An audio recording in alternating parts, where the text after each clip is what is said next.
Hi, hello, vanakkam, and welcome back to yet another episode on Little Law YouTube channel.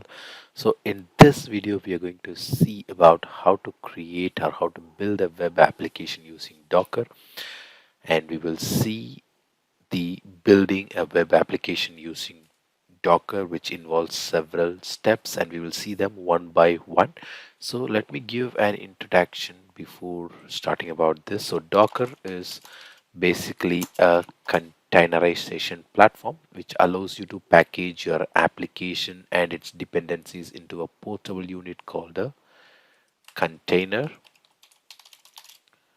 This make it easy to deploy the application consistently across different environments. Say for example, if you have containerized your application, you can just package it and put it in each of your environments like your dev, your SIT, your UAT, and your live environment. So that is why we are using this containers and this dockers in the application in building and in integration. So nowadays we are following the concept of continuous integration and continuous deployment. So that's why we are using this dockers and containers. So as I told you already, so we package our application and its dependencies into a portable unit called a container, and we deploy our application consistently because that consistency is very important. So we are deploying them consistently across different environments. So the next part is I will take you through the step by step of how to build the web application using Docker. So the very first step is set up the development environment. So to set up the development environment, we would need the Docker installed in our machine. So I have installed Docker already in my machine. So in case if you have not installed your machine, please do install the Docker in your machine. So I'm opening the Docker desktop and we will move on to the next step. So I'm opening Docker in my machine.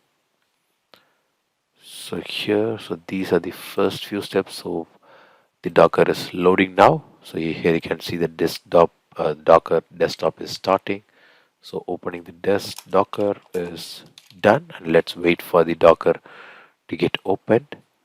So the next step is going to be creating a web application, because this is what the whole video is about. So we're going to create an application, we're going to package it, we're going to put it in a different environment. So the second part is developing the web application using Python. So in this example, I'm going to use Python using Flask. So the second step is going to be creating my web application. So now this involves several steps. So I will take you through those steps one by one on how to create a web application. So for that, I have to set up my development environment, and I have to make sure that I have Python and a code editor installed on my machine. I will also need Docker, which I have already started. So for the IDE, I'm opening the Visual Studio, the VS Code,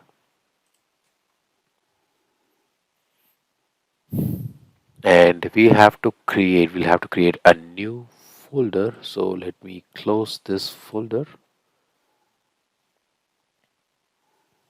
and let me create a new directory. So let's wait for the new directory here, and I'm going to create a new folder. So under the new folder, so here I have the folder, the Flask Docker app. I'm going to select that folder,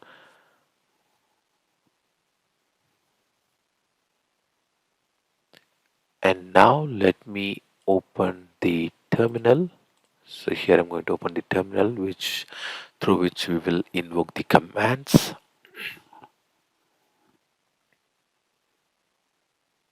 So now I'm already on the Flask Docker app folder and I'm into it. So I have to initialize a new Python virtual environment. It's always a good practice to work in a virtual environment to isolate the project dependencies, and for that I'm going to invoke it. So it's going to be Python 3 minus m v. So this will initialize a new Python environment, and here you can see it has been created.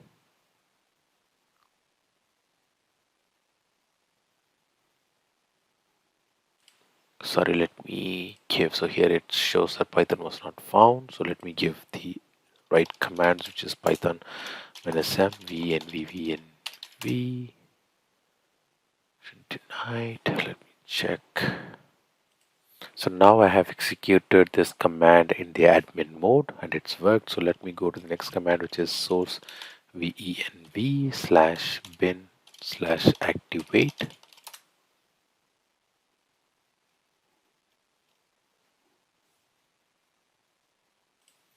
So let me run the command again in the in the admin mode, which is Python -v virtual environment, and this will enable the virtual environment. And now I will run the command to activate it, which is going to be virtual environment slash script slash activate, and this has activated the command. And now we will move on to the next step, which is installing the Flask. So I'm going to install Flask. This will install the Flask web framework. And after that, I'm going to create the application. I'm going to create a file called app.py in my project directory. So I have the file already there, which with the commands I'm going to write as hello, welcome to Little Slaw YouTube channel. And let me save it. Before that, let me just bring it down. So this is the command here. So I'm going to just import the Flask library, and here is the command. The app is equal to Flask name, and then the at app.root, and I'm going to define a hello command which returns the hello, welcome to Little Sly YouTube channel. And then if name is main, then I'm going to run it in the port number, which is 8000. And that's a very simple command, and that's a very basic command. And after that, so the simple Flask application defines the root that returns hello world when we visit the root URL. And I'm going to just save this, and it's saved now. So now we are going to create a requirements file. So to create, so we are going to we have created a requirements file already, which will have just the text, which is Flask, and this file specifies the Python dependencies for our project. And now the next part is we're going to create a Docker file.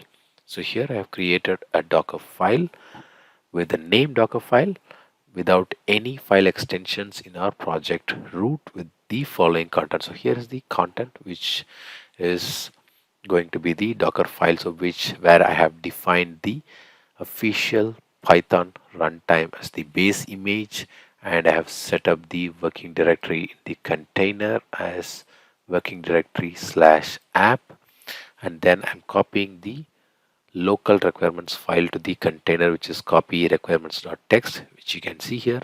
And then I'm going to install the dependency specified in the requirements.txt, which I'm going to run it through, which is run pip install no cache directory r requirements.txt. And then I'm going to copy all the files from the current directory to the app directory in the container.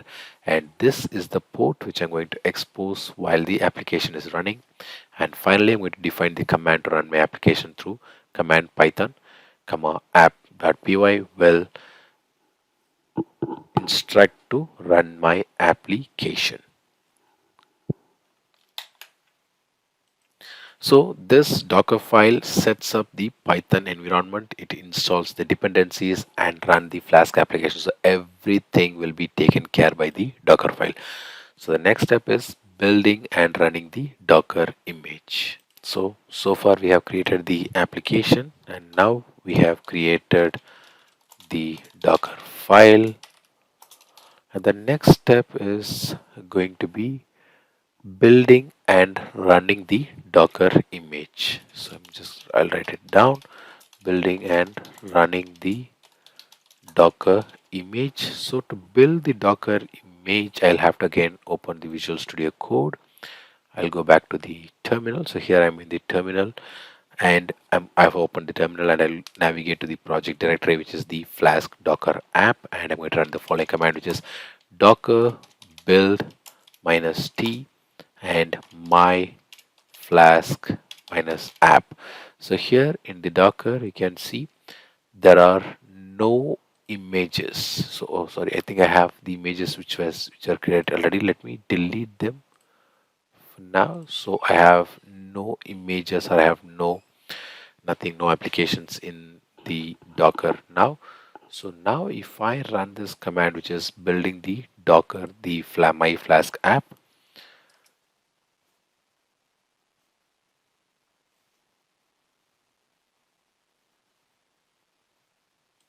So after entering Docker build -t my Flask app, I have entered a period at the end, and now I'm clicking enter. So this will create. So this is creating the container, the Docker file now. So here you can see it has been already built, which is been created less than a minute, and the size is 1.04 gig file.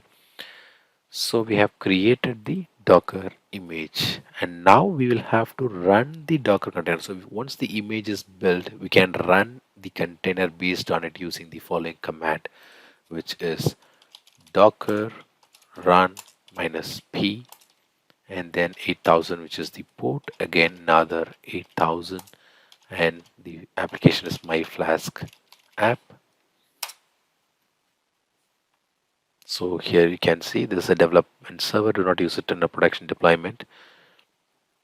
So now you can see the application is running in this port. So now we can try this in our application in the browser. So when I enter the URL here, you can see the message, hello, welcome to Little Sly YouTube channel, and even you can try this in https localhost 8000, which is the port we are using. So sorry, if it is localhost, it should not be https, it should be http. And here you can see it is running in both this URL, which is my local URL, and here you can see even it runs in the local host. So this is how you can create your application through your Docker. So what is the advantage of using this Docker? So you do not need any setup like an app server or a web server. You can just use your Docker for packaging everything, and you can just build your application in a point of time. So if you want to learn, or if you want to move, or if you want to learn a new thing, or be become a DevOps engineer, you should learn all these basic steps, and you have to learn how this Docker works. So now if you go to Docker, you can see it's running. So it's in use now. We can run it.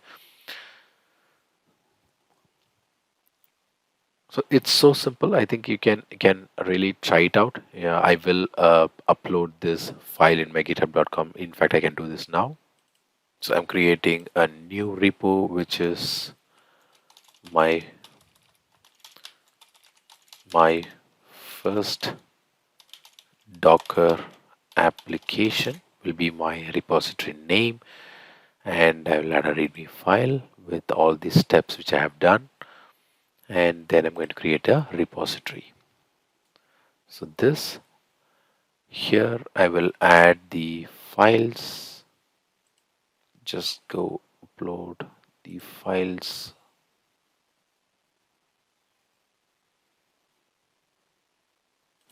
So for now I will zip this file and will upload it. So I'm just compressing it to a zip file and will upload it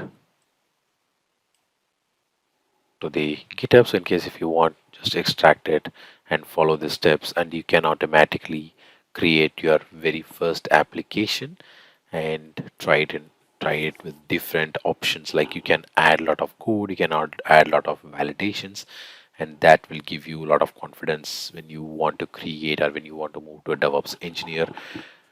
So let me wait until this gets completed. So the reason I have zipped is it's like a huge file. It's like a lot of file. The space is huge. So in fact, even the zip took a lot of time. So in case if you have any doubts, please do comment in the comment section. Just ask me in the comment section. I will reply your questions. So I have already uploaded it. In fact, I will even add this in the description section. If you want to download, please do download and try it out, and make sure you have your uh, Docker installed, I will just copy paste these steps which we have tried. So here are these steps, and in fact I will paste the link of this YouTube here so that you can just refer it anytime when you want to try. So until I meet you in another interesting video, it's bye from Vasant Shanmugam and Little Slaw.